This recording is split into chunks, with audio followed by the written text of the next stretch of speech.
Since Jada's last video, St. Catharines Council has granted another $11 million in grants for luxury units. In total, we're now at $20 million in taxpayer money going to developers of luxury condos in St. Catharines. This money is not a rebate.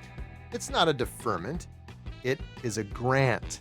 It's money that is sent from the taxpayers of St. Catharines to the developer, who is free to do with it as they please.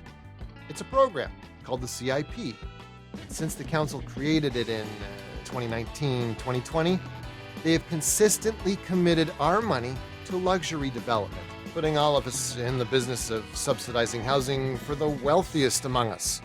$20 million and climbing. Imagine what we could do with that in St. Catharines. In 2019, the Niagara region commissioned KPMG, a world-renowned governance and accounting firm, to examine all of our incentive programs, and their findings were unequivocal.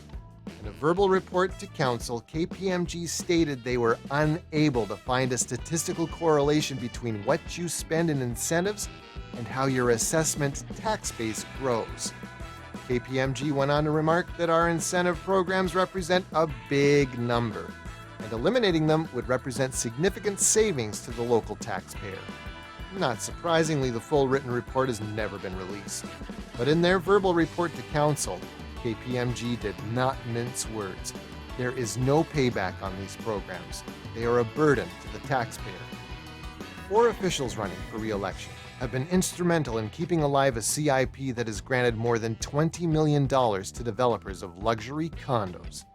These 4 individuals have strongly supported this CIP. We were promised it would usher in a new era of affordable housing for St. Catharines. Instead, we're now subsidizing housing for the wealthiest among us. Now is the time for citizens to express our views with our vote. Send the message that our CIP is broken, that we do not approve of our money being used to subsidize luxury homes. By breaking our sacred trust, these 4 individuals do not deserve our votes.